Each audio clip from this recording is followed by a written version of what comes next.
What's up, Mavens? It's Madam Adam. Welcome back to the channel. It's time for another Honest Tarot deck review. And today, we are looking at a deck my husband bought for me because it's got a color palette that I really enjoy. So this is Black Violet Tarot by Heidi Phelps. Heidi Phelps. Black Violet Tarot. The inside of the box here is what the back of the cards look like. Black and violet. Very Madam Adam. Very me. I don't remember where we got this deck, but it's from Rockpool Publishing. The back of the box says, use this deck as a tool to contemplate what is and dream about what could be, whatever your creative endeavor. With a women-led take on traditional tarot. We love that. These 80, 2 extra, I don't love that, Art Nouveau inspired cards will help you reflect on any aspect of life, joyful or painful, meaningful or mundane, in order to tap into your creativity and artistic voice. Violets represent life and fertility, death and remembrance. The Black Violet Tarot reflects this idea of bittersweet dualities, and it will support you to find the light in times of darkness. Here for it. I am here for it. I just don't love the addition of extra cards, man. To me, that makes it Oracle. It doesn't make it an Oracle deck, but those 2 extra cards are Oracle cards. They're not tarot cards, you know? Tarot is 78 specific cards. So maybe that's just me being stuck in my ways, but the deck itself, Black Violet, right? So black, that's the back of it. Violet. Look at that shiny violet. We love that. I love that. The art is Art Nouveau style, I believe. We're gonna read the introduction. The guidebook is quite hefty. It's a hefty package. The guidebook is quite chunky. A little bit about Heidi Phelps in the back of the book here. Heidi Phelps is an American writer and artist from DC. She created the Black Violet Tarot as she became a mother and while losing her own mother to cancer. Illustrated entirely in black and white, this tarot deck reflects that idea of bittersweet dualities, of shining a light in times of darkness. Heidi's diverse list of artistic influences includes Edward Gorey, Victorian-era mourning costumes, and memento mori, vintage early to mid-century sewing patterns, Grimm's fairy tales, Salvador Dali's Alice in Wonderland sketches, Henry de Toulouse-Lautrec, Frida Kahlo, and Marjane Satrapi, if I said that right. When she's not sketching, and even when she is, Heidi spends time with her husband, Erdem, her daughter, Layla, and their 2 cats, Eddie and Daisy. Heidi Phelps Art. HeidiPhelps.art is the website. So in the introduction, I would like to learn and understand more about the deck as always. So let's go through this a little bit. Introduction. Throughout history, art, and folklore, violets have represented life and fertility, death and remembrance, a striking contrast of joy versus grief, beginning versus end, and future versus memory. Designed entirely in black and white, the illustrations in this deck reflect this idea of bittersweet dualities, of shining a light in times of darkness. Black Violet Tarot was a labor of love I created while my mother was dying from cancer and while I was pregnant with my daughter, Layla. It was simultaneously the happiest and saddest time in my life as I navigated the 2 extremes of joy and grief at once. Can you imagine? Oh my God. One didn't cancel out or dull the other. I started learning tarot when my mom was first diagnosed with cancer and while I was undergoing fertility treatments to conceive my first child. At the time, tarot was a form of escapism, of getting lost in the stories of the Fool's Journey in the major arcana, the gains and losses throughout the Suit of Pentacles, of intellect and determination, and even deception in the Suit of Swords, the emotional roller coaster of Cups, and the creative energy and manifestation of the Wands. Learning the stories of tarot, of the overall structure, the suits, and then the intricate stories contained within each individual card seemed overwhelming at first. Tell me about it. I decided to break it down 1 card at a time, studying its meaning and symbolism, and eventually taking its key themes and designing my own interpretation of it. I love that. And I always suggest that you take it kind of 1 card at a time. As I say, I think people should live with the cards, live with the deck. Meaning to spend time with it on a daily basis and go slow and steady. I did initially set out to create a deck, but the more I learned and drew, the more I wanted to keep going. And so the path to creating this tarot deck began. As my mother's illness worsened, and after I became pregnant with Layla, after my first round of vitro, this creative exercise seemed even more crucial for staying grounded. Facing the enormity of losing my mom and becoming a parent for the first time would have felt impossible if I looked at it as a whole. Oh my God, I don't know how the fuck you did this, Heidi. I have no idea. I would have, I probably would have quit. I started to see that illustrating the tarot one card at a time helped me process all the emotions I was feeling one day at a time. There were no rules for how I approached this project, no tarot police saying I had to execute this deck in any specific way. I had the comforting structure of the cartomancy system with the flexibility to choose the card I wanted to work with each day. Engaging with what felt right in the moment, skipping what didn't. That's how I was able to navigate through my grief and celebrate my joy. An interesting thing happened as I started sharing my story and creative process. People started reaching out to share their own stories of joy and grief, and their stories of how tarot helped them get through it. Other artists, writers, and artisans started using the deck to tell their own stories through their respective mediums. Writers use this tarot to spark inspiration for short stories, and a vegan candle company developed scent profiles for candles, inspired by my Empress, Hierophant, Judgment, and High Priestess cards. A floral designer created arrangements inspired by the Death, High Priestess, and Lovers cards. Sharing my work and story helped me see what a powerful tool tarot is for processing and healing whatever emotions you're working through, and for sparking new ideas and creativity. In that spirit, Black Violet Tarot is a deck for anyone who wants to reflect on any aspect of life, joyful or painful, meaningful or mundane, to tap into their creativity and artistic voice. Epic. Fucking epic. Oh my God, I live. So it goes further into how to use the cards, the pip and the court cards. They have some card spreads here as well. Weekly navigation, daily inspiration, the major arcana. Let's go into some definitions a little bit, shall we? We know I'm gonna... Well, let's look at the High Priestess. Just start there. High Priestess, intuition, empathy, mystery. A partner to the Hierophant card. The High Priestess is a teacher and guide who can help you unlock life mysteries. Perfection. Very good. What's the... let's look at the Lovers, shall we? And the card image is not inherently romantic. I do really like the artwork. I just don't love the addition of extra cards, you know? I just really don't... I don't know. Maybe I'm lazy. Maybe I just don't want to have to learn new cards. I don't know. But the Lovers looks like that. Kind of a 2-in-1 bird. Like the two people possess the wings of a single angel.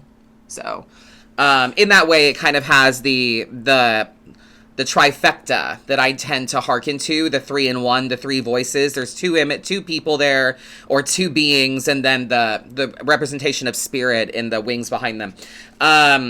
It says, the Lovers, love, harmony, and symbiosis. Consider the Lovers card a shout out to the most loving and meaningful relationships in your life, showing gratitude for the ones who lift you up and push you to be a better person. This could refer to romantic relationships, friendships, family relationships with biological or chosen family members. Love that. Or even a particularly productive and supportive business partnership. Love doesn't have one unique definition. It comes in many forms. Revel in the beauty of whatever form love takes for you. Very nice. Very nice. The reverse meaning is disconnection, isolation, miscommunication. We've lacked the element of choice represented here, but I do like the overall theme of love and relationships represented.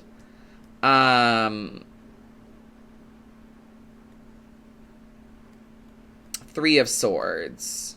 Oh, the extra cards. I apologize. Let's go back. Bonus cards.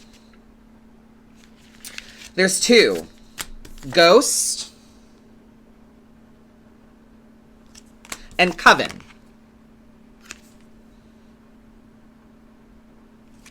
So to me, Coven is giving like Three of Cups energy.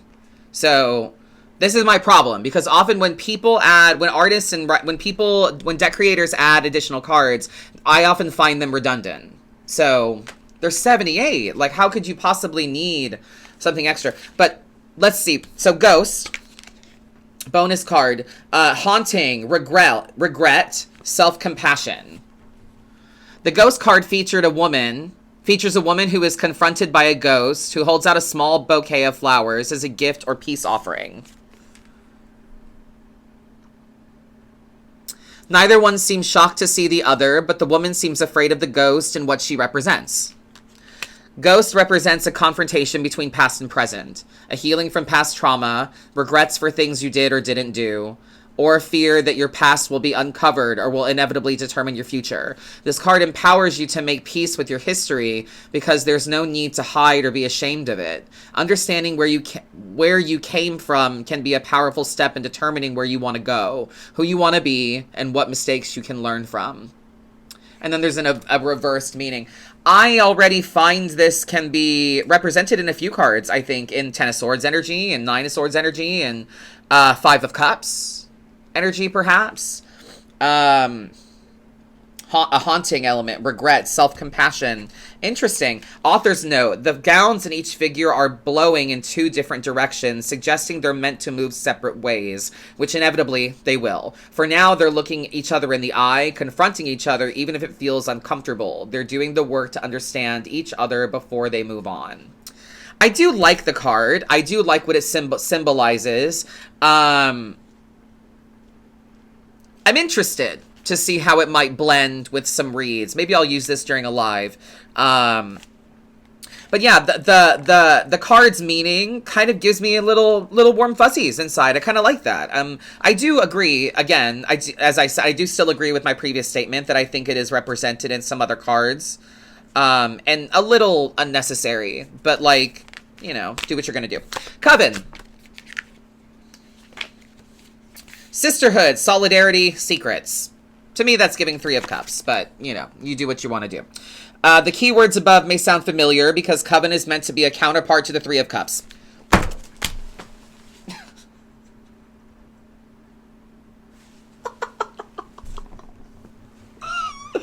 Oh, sorry, Gloomy Bear. Oh my god. Anyway.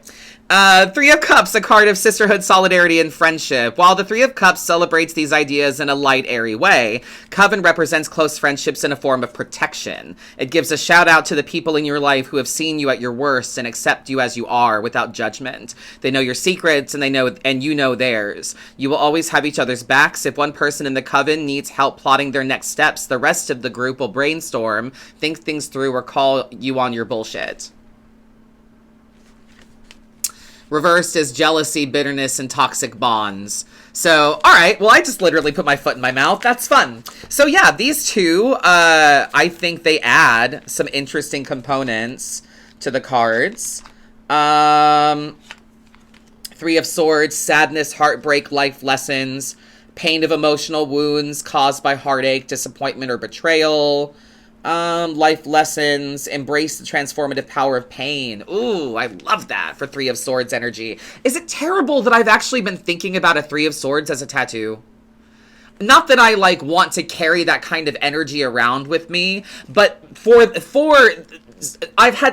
a great way of phrasing the sentiment and, like, the reason as to why I kind of want a Three of Swords tattoo. What did they say?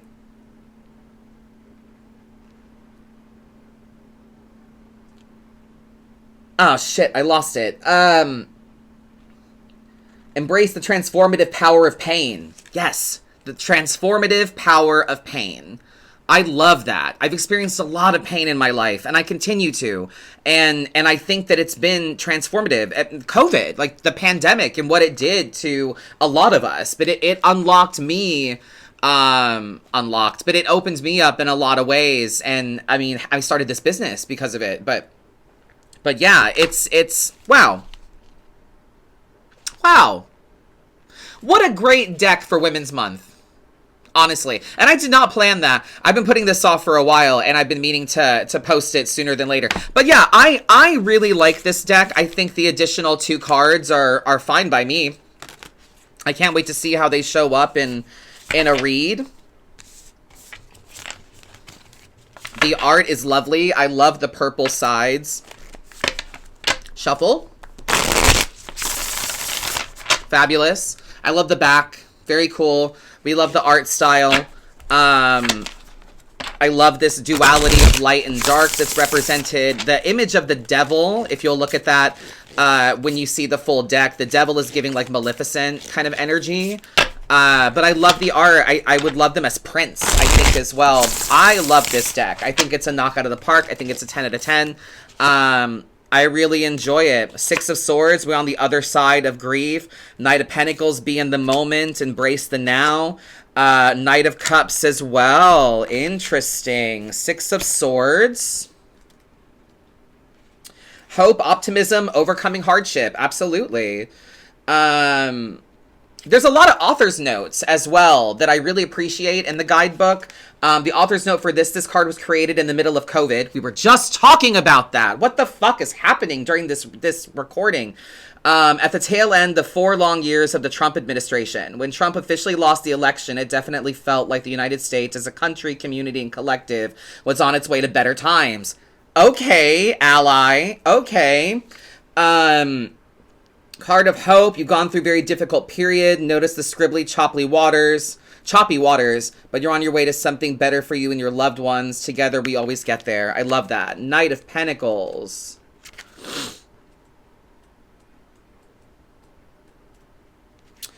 Earnestness, determination, concentration, serious and determined. She sets her short and long-term goals and takes practical, methodical steps to achieve them. Slow and calculated. Very good. Reliability. Highlights the importance of persistence, sustained efforts. Yes, ma'am. I love that. Knight of Cups.